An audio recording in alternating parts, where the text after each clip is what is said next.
Flamengo reassume liderança no Campeonato Carioca. Gabigol top 10 do Flamengo e coletiva de Vitor Pereira pós-jogo. Saudações rubro-negras, fala aí galera do Flanários Rubro-Negro. Meu nome é Alan Castro, estou aqui mais uma vez para trazer notícias do mais querido para você, torcedor rubro-negro. Então fique conosco até o final para que você saiba dessas informações e muito mais neste vídeo. Peço aí que você dê aquela moral, nos siga nas redes sociais, se inscreva aqui no nosso canal, acione as notificações. Também se inscreva lá no nosso Instagram, vou colocar aqui embaixo o @flanares_rn, tá? A gente traz algumas informações por lá também. E deixa sempre aquele seu comentário, compartilhe, curta, que isso favorece o nosso trabalho, que isso ajuda demais a continuidade. E isso indica para o YouTube que vocês estão gostando do conteúdo e faz que o YouTube continue ofertando isso para vocês, ok? Então, dito isso, vamos lá para as informações, nosso querido companheiro rubro-negro. Galera, é o seguinte, Flamengo venceu aí nesta quarta-feira o Resende de virada por 3-1, tá? 2 gols de Gabigol, que ainda perdeu um pênalti no primeiro tempo, quando o Flamengo perdia por 1-0, e o Pedro fechando a conta aí numa bela jogada do Cebolinha, certo? Com isso, o Flamengo reassumiu a liderança do Campeonato Carioca. Que esteve, por um momento, poderia ter sido ameaçada ou retomada do Flamengo pelo Botafogo, caso ele vencesse o Clássico. Mas ele perdeu ontem para o Vasco por 2-0, então o Flamengo se manteve em primeiro, mesmo com o jogo a menos. Ok? Sobre esse jogo em si, o Flamengo fez um primeiro tempo muito abaixo de novo, é um pouco preocupante, considerando que nós temos aí uma partida para realizar, mais uma decisão. O Flamengo já perdeu o Palmeiras, nem chegou na final do Mundial, então assim, temos agora a Recopa Sul-Americana, novamente contra o Independiente del Valle, e a gente tem que dar uma resposta, né? Inclusive foi uma das coisas que o Gabigol falou na entrevista ali, saindo da partida, desse jogo contra o Volta Redonda. Eu não sei se falei Resende no início, mas desculpa aí, gente, é contra o Volta Redonda essa partida, tá?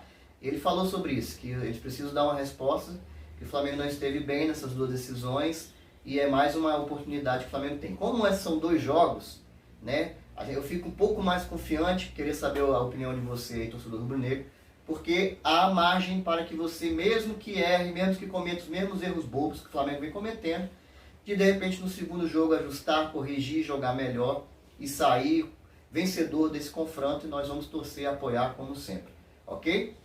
Mas falando propriamente do Campeonato Carioca dessa última partida, nós tivemos aí a coletiva, né, do Vitor Pereira nesse pós-jogo, e ele foi perguntado sobre algumas questões, né, e até pelo companheiro Cícero Melo, né, da ESPN, já um repórter de muitos anos cobrindo futebol. Ele perguntou qual foi a intenção do Vitor Pereira quando tirou o Everton Ribeiro, né, sacou o Everton Ribeiro e colocou o Vidal como titular, né, e que isso já indicaria que Everton Ribeiro agora vai ser reserva e que o Vidal seria titular, mais ou menos essa pergunta. E ele respirou e falou, não é isso. Ele falou que o Flamengo vinha sofrendo muitos gols nas partidas, estava tendo dificuldades defensivas, e que a intenção dele como técnico da equipe, percebendo isso, é tentar dar maior equilíbrio, né? Equilibrar aí a equipe do Flamengo.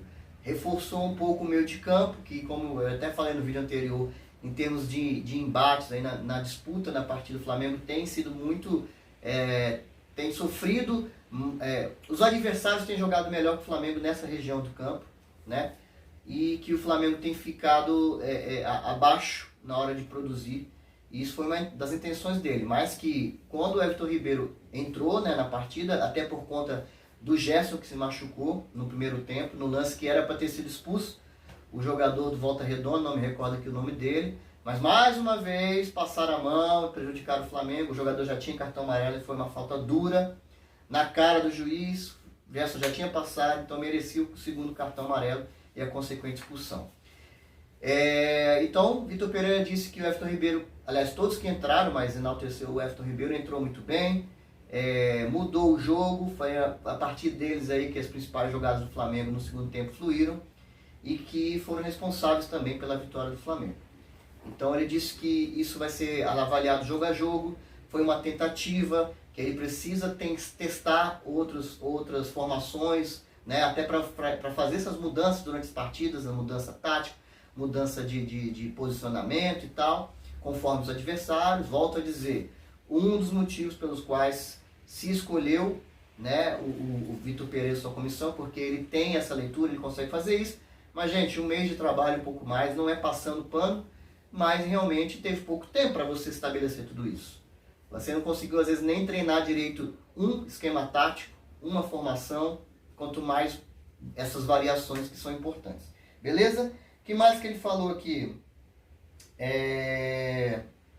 Ele falou que o Flamengo, na partida propriamente, agora analisando o jogo contra o Volta Redonda, né?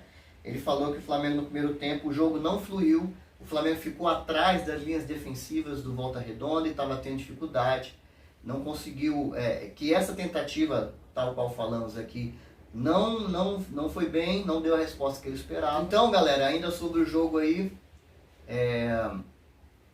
o Flamengo voltou à liderança, né, com essa vitória e se manteve em primeiro com a derrota do Botafogo, como eu já tinha trazido. Com esses 2 gols e o gol do Pedro, Flamengo tem Gabigol e Pedro com 5 gols na competição. Ao lado de Cano são os vices-artilheiros da competição. O primeiro justamente é Leanderson, acho que eu falei direito, Leanderson do Volta Redonda, propriamente, tá? E é isso. Ainda falando sobre o Gabigol, gente, Gabigol top 10 dos artilheiros do Flamengo. Olha, é impressionante. Pelo tempo que o Flamengo está no clube, como essa ascensão foi rápida. O Gabigol chega a 142 gols marcados com a camisa do Flamengo. Eu acho muito gol pro tempo que ele está no Flamengo, tá? Ele se igualou ao 10º lugar até então, que era o Índio, nessa relação, tá? E, assim, pelas próximas posições que a gente vê nessa relação, ele pode chegar até, na minha opinião, ainda esse ano, até o 6º lugar, porque a diferença não é muito grande. Talvez um pouco mais de 12 gols, né, por aí. Então ele pode fechar o ano com essa posição, 6º maior artilheiro da história do Flamengo, gente. Eu não estou falando mais nem do século, que ele é o primeiro, da história do Flamengo. Entendeu? Vai ficar atrás aí de grandes jogadores, poucos grandes jogadores que têm mais gols que ele, como Romário, por exemplo. Entendeu? Como o próprio Zico, que está acima de todos, né? E isso é muito importante, tá? Inclusive, volto a dizer, o Gabigol falou, como eu já disse aí, sobre que o Flamengo precisa dar uma resposta. Ele disse que é uma pessoa que está sempre... que a regularidade é uma característica que ele tem, porque mesmo nos momentos ruins ele tenta aparecer, ele puxa a responsabilidade. Falou um pouquinho sobre essa partida logo ali na saída do jogo. Beleza? Ainda, gente, aproveitando aqui, falando um pouco sobre os números do Flamengo na temporada, o Flamengo chegou a 9 gols com essa partida contra o Volta Redonda e é o time da Série A com mais gols feitos, 24 gols. Contudo, e aí vem um ponto que tem sido sempre batido aí nas coletivas, nos debates, nas análises, que o Flamengo defensivamente, pensando no conjunto, o sistema defensivo ainda está abaixo, ainda está ruim. O Flamengo tomou 12 gols e também é o maior time, o time da Série A que mais sofreu gols na temporada. Então, assim, mérito por um lado ofensivo, demérito por um lado defensivo, e como o Vitor Pereira bem falou, ele precisa achar esse equilíbrio da equipe. Beleza? Deixa eu ver o que mais. Um detalhe, gente. Pedro e Gabigol que marcaram nessa última partida de novo, tal qual aconteceu na disputa pelo 3º lugar contra o Al-Ahly, eles são responsáveis juntos por mais de 80%, tá? Mais de 80% dos gols do Flamengo no ano. Juntos eles têm 19 gols.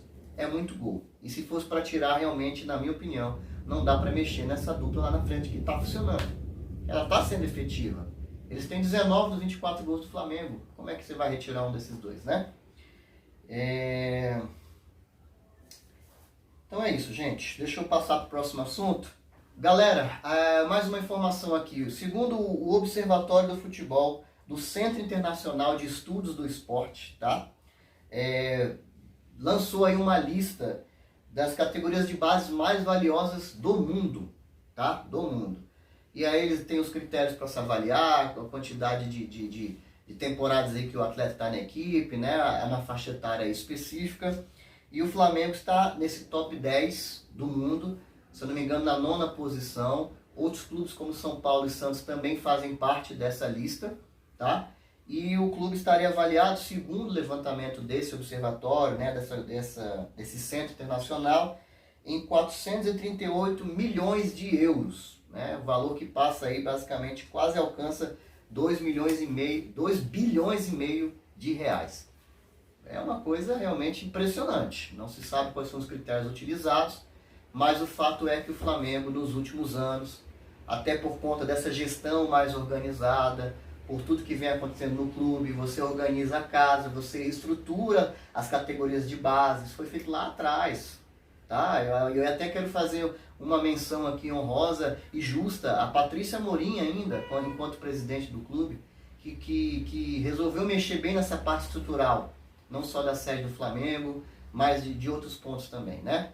E começou esse trabalho, e que foi muito bem feito durante as primeiras gestões dessa era do Flamengo mais organizado, que investiu muito nas categorias de base, estruturou, né, em termos de local para dar estudo para esse pessoal, de alimentação, de profissionais que trabalham com eles. Isso já vem dando resultados. O Flamengo também é uma das equipes grandes do futebol que sempre está aí beliscando títulos nas categorias de base, né, está sempre disputando. E também, óbvio, aí junta tudo, né, uma bela gestão, aí você tem jogadores bons que vêm jogar na equipe ou que se desenvolvem no clube, né? O Flamengo está sempre contratando aí revelações que vão surgindo em outras equipes pelo seu poderio econômico, pela força que o Flamengo tem no cenário nacional e consegue formar aí boas equipes. E vende bem seus jogadores quando vende. Nós pegamos aí Lucas Paquetá, Vinícius Júnior, o próprio Renier. Recentemente aí já estão de olho em jogadores do Flamengo, já vendemos o Lázaro, já estão de olho em Vitor Hugo, estão de olho no Matheus França, estão de olho no Wesley, né, lateral do Flamengo, que o Barcelona, parece que o Barcelona vai vir com mais uma nova proposta, que é porque quer levar o lateral do Flamengo. Então assim, isso tudo é um reflexo de um trabalho que começou lá atrás, né, não é à toa. Então assim, apesar do número saltar aos olhos, realmente é impressionante, que bom que o Flamengo consta nessa lista, tá? Eu acho que é uma espécie de um resultado de um trabalho bem feito que começou. Só para ainda dizer sobre o Gabigol, gente, ele perdeu, né? Infelizmente ele perdeu um gol nessa partida contra o Volta Redonda, senão ele teria saído de lá com um hat-trick. Mas não é tão raro, né? A gente sabe muito bem que a gente confia muito no Gabigol batendo pênalti. Ele tem uma técnica aí, uma forma de cobrar que normalmente é gol certo, né? O Gabigol só perdeu 5 pênaltis desde que ele chegou ao Flamengo. 5 de 42 cobranças. É um aproveitamento, de novo, maior do que 80%. Isso tem que ser ressaltado. É mérito do jogador também, tá, gente? É mérito do jogador. E mérito também do goleiro do Volta Redonda, que eu, infelizmente, não estou com o nome dele aqui, não me lembro, mas que foi muito bem, né? Foi bem e não foi um pênalti mal batido do Gabigol. Ele fez como ele sempre faz, dá aquela olhada, tenta deslocar o goleiro, mas o goleiro foi no canto certo, foi bem rasteiro e pegou a cobrança do Gabriel. Beleza? Então, galera, é o seguinte, próximos compromissos do Flamengo, nós temos já amanhã, neste sábado, dia 18 de fevereiro, às 4 horas da tarde, também no estádio Raulinho de Oliveira, lá do Volta Redonda, a partida contra o Resende, tá? Deve ser aí, se eu não estou enganado, a última partida contra um clube não considerado dos grandes do Rio. E aí o Flamengo, após essa partida, aliás, Vitor Pereira na coletiva já informou que deve vir com uma equipe mista. Ele deve colocar, como ele mesmo falou na sua coletiva, alguns jogadores que precisam de minutagem, precisam de rodagem, precisam de ritmo de jogo. Então ele vai mesclar a equipe do Flamengo, né? E o Flamengo depois segue para o seu próximo compromisso, mais uma decisão contra o Independente Del Valle, como eu já falei, na terça-feira, dia 21, lá. Né? E aí nós temos até problema de altitudes, né? Além dessas questões, o Flamengo ainda está se ajustando enquanto time. Nós temos o problema da altitude, que sempre favorece os times que já estão acostumados, por óbvio, a jogar lá. Então, o próximo jogo do Flamengo é terça-feira, às 21, dia 21/2. Ok? E assim, para essa partida, a gente já não conta com o Bruno Henrique, claro. Com o Vitor Hugo, que também segue ainda em recuperação. Não contamos com alguns jogadores meninos da base, como Daniel Cabral, que também ainda está fora. e recentemente estão machucados em Léo Pereira, que não deve para essa partida, Gerson, que ainda vai ser reavaliado junto com Ayrton Lucas, né? Ambos também sentiram algumas... O Gerson pela entrada, o Ayrton Lucas sentiu aí um pouco no jogo, algum desconforto e vai ser reavaliado, então a gente pode ir... Felipe Luiz, que talvez também não tenha condições, né? Espero que sim, porque senão a gente pode ficar sem lateral esquerdo. Então, tudo isso vão ser reavaliados, esses jogadores, e o Flamengo pode chegar nesse primeiro jogo de decisão bastante desfalcado. Então, vamos ficar de olho. E por fim, galera, nos próximos compromissos, é claro, foi confirmado pela FERJ, finalmente, o jogo entre Flamengo e Botafogo, na verdade, o mando de campo do Botafogo, aqui em Brasília, no dia 25 de fevereiro, tá? O clássico vai ser disputado aqui e tudo indica que o Flamengo deve entrar com um time ou misto ou de garotos, né? Eu não sei se essa é uma excelente decisão, mas, meu amigo, depois de você perder a Supercopa, ter tido aquela decepção no Mundial de nem ter enfrentado o Real Madrid, eu acho que o foco tem que ser na Recopa Sul-Americana. Perder o clássico com garotos, é ruim perder clássico? É. É Flamengo e Botafogo do mesmo jeito? Sim. Mas é menos pior você ganhar, aliás, é pior você ganhar o clássico com a sua equipe principal e perder a Recopa. Então eu prefiro que, se for o caso, o Flamengo jogue com um time de garotos, ainda que tenha o risco de perder o clássico, mas que leve a Recopa para casa. Então é uma questão assim, coloque-se no lugar do técnico, da comissão técnica.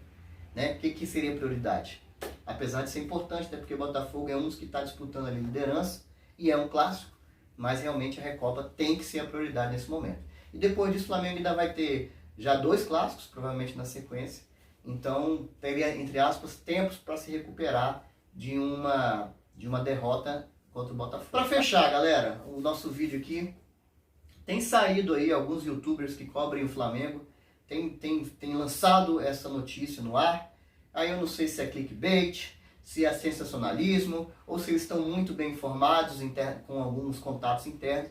Mas há quem diga que o pedido de demissão de Vitor Pereira já estaria na mesa do presidente Rodolfo Landim. E digo mais, a mídia paulista ainda está muito magoada com dessa forma que Vitor Pereira saiu de lá, sem entrar no mérito se devia ou se não devia. Aí estão, de vez em quando, lançam ali umas coisas. Já se ouviu falar em Tite no Flamengo, inclusive cravado por alguns jornalistas, inclusive cravado pelo Craque Neto, né? Que ele quer muito bem do Flamengo, o Craque Neto, né? Tá dizendo que Tite vai ser o treinador do Flamengo, que o Vitor Pereira vai ser mandado embora, então assim, tá surgindo muitas coisas.